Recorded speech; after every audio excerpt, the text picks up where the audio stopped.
Hafifah Ar-Rahman. Kita akan panggil dia dengan sebutan Iva. Iva merupakan seorang bidan desa yang bertugas di sebuah puskesmas pembantu Kelurahan Dewora, Provinsi Maluku Utara. Gadis cantik yang merupakan anak ketiga dari 4 bersaudara ini dikenal sebagai pribadi yang sangat mencintai keluarganya. Juga di mata teman-teman Iva, mereka mengenalnya sebagai pribadi yang sangat supel dan tidak pernah mengeluh pada apapun masalah pekerjaan yang sedang ia hadapi. Iva sebagai bidan tentu saja memiliki tugas yang sangat vital di tempat ia berdinas. Tugasnya selain membantu persalinan warga Dewora, Iva juga memiliki tugas memberikan penyuluhan-penyuluhan terkait dengan kesehatan masyarakat, khususnya bagi ibu dan bayinya. Sebuah tugas yang jika saja dilakukan oleh orang yang tidak berkompeten akan menghasilkan sebuah masalah serius tentang kesehatan di sebuah masyarakat. Namun hal tersebut tidak benar-benar terjadi dikarenakan Iva merupakan orang yang sangat berpengalaman di bidangnya. Iva menempuh pendidikan di Akademi Kebidanan Gatra Buana Tidore. Setelah lulus dengan hasil yang sangat memuaskan, kemudian Iva mengabdikan dirinya untuk menjadi pegawai honor di Puskesmas Pembantu Kecamatan Dewora, Maluku Utara. Untuk menunjang segala aktivitasnya, Iva menempati sebuah rumah dinas di puskesmas tersebut. Ia tinggal di rumah dinas tersebut baru 8 bulan sejak tahun 2016. Jumat 7 April tahun 2017, pagi itu sekira jam 8. Kepala Puskesmas Pembantu Kelurahan Dewora, sebut saja Ibu Wani, yang sampai di depan kantornya sempat kebingungan lantaran kondisi puskesmas tempat ia bekerja ada yang sedikit janggal. Dikarenakan saat itu ia mendapati pintu utama puskesmas masih terkunci. Selain itu, lampu depan juga masih menyala. Ia pun juga sempat mengetuk pintu tersebut. Namun di pagi itu, Iva tidak pula menunjukkan dirinya untuk membuka pintu tersebut. Biasanya, pagi-pagi sebelum jam kerja dimulai, Iva yang kebetulan menempati rumah dinas tersebut sudah rapi dan membuka pintu utama. Namun pagi itu janggal. Tak berselang lama melintaslah Pak Badi yang merupakan petugas jaga di Polindes, Kelurahan Cobo, Tidore Timur. Pagi itu kemudian ia menghampiri Ibu Wani yang terlihat bersungut-sungut. Ibu Wani pun menjelaskan bahwa pintu puskesmas masih saja terkunci. Ia pun juga nampak sebal lantaran Iva tidak pula menjawab panggilan-panggilannya. Pak Badi kemudian berusaha mencari cara agar bisa masuk ke dalam tempat tersebut. Lalu ia kemudian memutari bangunan puskesmas tersebut. Di bagian belakang, Pak Badi menemukan pintu belakang dalam keadaan tertutup. Namun, di bagian handle pintu tersebut yang terbuat dari seng nampak berlubang. Ia pun mendorong pintu, lalu ia mendapati sebuah batu yang mengganjal pintu tersebut. Makin penasaran, ia pun bergegas masuk sambil sesekali memanggil nama bidan Iva. Namun tetap tidak ada jawaban. Betapa kaget Pak Badi ketika ia mendapati bidan Hanifah Ar-Rahman alias Iva sudah dalam keadaan lagi tak bernyawa. Saat itu ia mendapati tubuhnya sudah kaku, matanya melotot dan lidahnya terjulur keluar. Selain itu, ia menemukan bahwa jari tengah Iva terpisah dari tubuhnya dan ia mendapati sebuah tali tambang berwarna biru yang menjerat lehernya. Tak banyak yang bisa ia lakukan saat itu. Pak Badi pun keluar sambil berteriak dan menjelaskan kepada Ibu Wani bahwa Iva ditemukan meninggal dunia di kamarnya. Kabar itu pun segera ia laporkan ke kepala desa yang kemudian berlanjut ke pihak kepolisian. Sekitar 30 menit setelah laporan tersebut diterima, Polres Tidore Kepulauan pun segera melakukan olah TKP serta jasad Iva kemudian dibawa ke Rumah Sakit RSD Tidore untuk dilakukan pemeriksaan luar. Tak lama setelah proses pemeriksaan luar, jasad bidan Iva pun dimakamkan di TPU Desa Maregam, Tidore Kepulauan. Isak tangis mengiringi jasad Iva yang kemudian dimasukkan ke tempat peristirahatannya yang terakhir. Selamat jalan bidan Iva. Pihak keluarga yang kehilangan sosok Iva merasakan ini sebagai pukulan berat. Seperti tersambar petir di siang bolong. Sang ibu korban tak menyangka kejadian mengerikan ini menimpa anak cantiknya itu.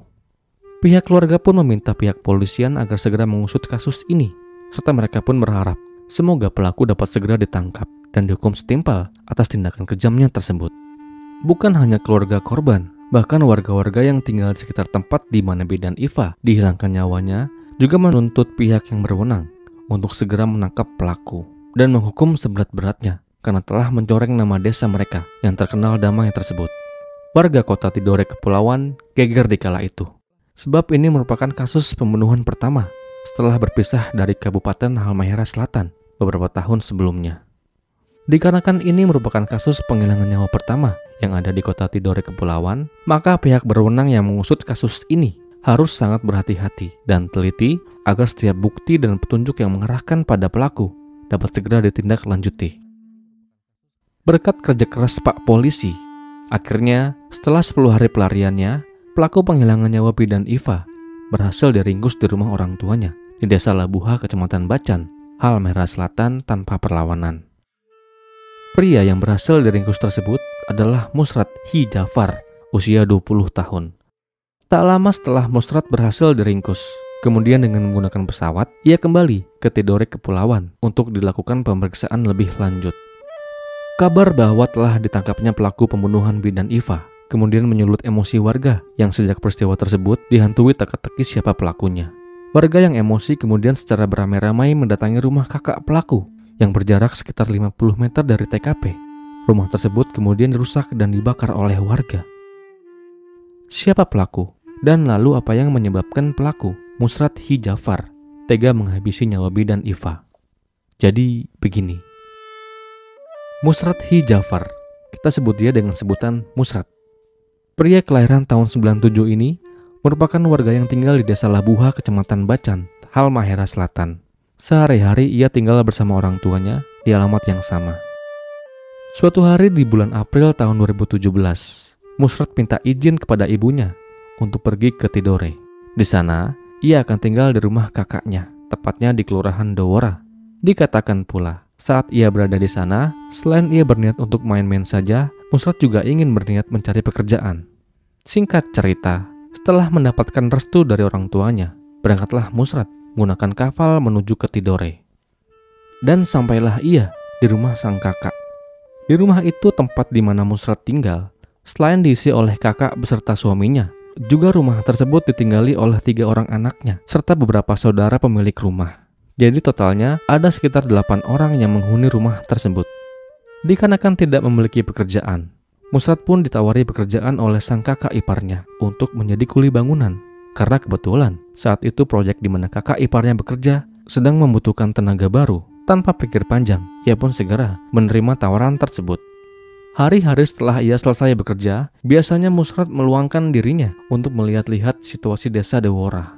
Ia lebih suka nongkrong di sebuah lapangan yang tak jauh dari lokasi rumah sang kakak. Kebetulan di depan sebuah lapangan tersebut terdapat sebuah puskesmas yang pada awalnya Musrat tidak terlalu memperhatikan satu persatu orang yang ada di tempat tersebut. Singkat cerita, setelah 1 bulan ia menempati rumah sang kakak. Ia kemudian berkenalan dengan seorang gadis. Gadis itu cantik, sopan, dan terlihat cocok dengan seragam bidan yang dikenakan pada saat itu. Gadis itu sangat mencuri perhatiannya. Kecantikan dan pesona Iva membuat Musrat menaruh hati padanya. Di hari-hari ke depan sejak perkenalannya dengan Iva, membuatnya tidak bisa tidur dengan nyenyak. Makan pun juga rasanya tidak selera. Mirip orang jatuh cinta lah. Tetapi sayang 1000 sayang, perasaan yang dimiliki oleh Musrat ternyata tak berbalas. Cintanya bertepuk sebelah tangan. Anggapan tersebut bukan tanpa dasar, karena pada suatu hari, tepatnya tanggal 6 April tahun 2017, di tempat mereka tinggal diadakan sebuah acara pesta rakyat. Di sana Musrat pun bertemu dengan Iva. Dikarenakan rasa cinta yang tak mampu lagi ia bendung, akhirnya dengan modal nekat, ia pun mengutarakan cintanya kepada Iva. Ia berkata, "Iva, aku mencintaimu. Maukah kau menjadi pacarku?" Reaksi Iva kala itu ketika mendengar ungkapan cinta dari Musrat terdiam. Kemudian Iva pun berkata, "Maaf ya, aku sudah punya pacar. Aku gak bisa menerima kamu sebagai pacarku." Mendengar penolakan tersebut membuat hati Musrat pun hancur berkeping-keping. Harapannya musnah dan harinya pun menggelap. Dan dari sinilah tragedi itu bermula. Mendapati cintanya ditolak gadis pujaan hatinya, Musrat pun kembali pulang di malam itu ke rumah kakaknya. Sebelum masuk ke dalam kamar, ia pun sempat menyantap makanan malamnya. Setelah selesai, ia pun masuk ke dalam kamar dan berusaha untuk tidur. Namun di malam itu, rasa sakit hati atas penolakan cinta tersebut membuat Musrat tidak bisa tidur. Sakit hati yang mendalam itu kemudian berubah menjadi sebuah rencana untuk menghabisi nyawa Iva. Dan di malam itu juga, ia memikirkan rencana bagaimana cara untuk mengeksekusinya. Awalnya ia berencana untuk menghilangkan nyawa korban dengan pisau, yang rencananya pisau tersebut akan ia tikamkan ke tubuh Iva. Namun dikarenakan ia takut jika korban nanti berteriak dan menimbulkan kepanikan, maka rencananya pun ia ubah. Ia pun sempat berpikir untuk mencekiknya saja. Namun lagi-lagi, Musrat ragu akan daya cengkram tangannya yang kuat, sehingga ia khawatir jika calon korbannya nanti akan berontak dan berteriak. Akhirnya ia pun memutuskan untuk mengeksekusinya dengan cara menjerat leher korban dengan tali tambang. 7 April tahun 2017, sekira pukul 3 dini hari. Di saat itu akal sehat tak lagi ia miliki. Ia kemudian keluar rumah tanpa izin sang kakak. Kemudian, ia pun bergegas menuju puskesmas pembantu Kelurahan Dewora atau di mana tempat Iva tinggal. Sesampainya di lokasi, ia pun segera menuju pintu belakang. Ia mendapati pintu yang terbuat dari triplek itu tertutup dan terkunci. Ia pun tak habis akal. Pikirnya bahwa pintu berbahan tripleks tipis, sehingga bisa dengan mudah untuk dirusak. Ia pun kembali ke rumah kakaknya. Ia pergi ke dapur dan mengambil sebuah gunting, yang kemudian dengan gunting tersebut ia pakai untuk merusak bagian handle pintu tersebut. Singkat cerita, setelah pintu berhasil dibobol, kemudian Musrat pun menemukan tali tambang yang dipakai sebagai tempat menjemur pakaian. Ia potong tali tersebut, kemudian ia buatkan simpul di kedua ujung tali tersebut untuk dibuatkan pegangan. Ia kemudian berjalan perlahan sembari matanya tetap mengawasi setiap pergerakan di sekitarnya. Ia pun juga sempat mengecek kondisi dan situasi di luar puskesmas. Setelah dirasa aman, kemudian Musrat pun mematikan lampu puskesmas. Setelah itu, ia pun menuju sebuah kamar tempat di mana Iva tidur. Kemudian ia berdiri di samping di mana bidan Iva tertidur dengan posisi terlentang. Musrat pun duduk di samping kepala bidan Iva sambil agak menunduk dan melihat wajah cantik bidan Iva. Lalu dengan sekuat tenaga, Musrat menjeratkan tali tambang bersimbol itu ke leher bidan Iva. Bidan Iva berontak sambil memukul tangan Musrat. Di tengah usahanya melepaskan diri dari jeratan tali tambang, bidan Iva sempat berkata, "Mama." Kuatnya jeratan tali yang melilit leher korban semakin membuat korban tak berdaya. 10 menit Musrat lilitkan tali tersebut, dan di malam menuju pagi itu, bidan Iva menemui ajalnya. Di tangan pemuda yang kecewa atas penolakan cintanya, rencana Musrat berjalan dengan lancar di malam itu. Sebelum ia beranjak pergi meninggalkan korban, Musrat sempat mengambil handphone iPhone 6 milik korban. Diambilnya ponsel tersebut dengan maksud ia ingin melihat foto-foto korban, namun dikarenakan terkunci, handphone tersebut ia bawa dan ia sembunyikan.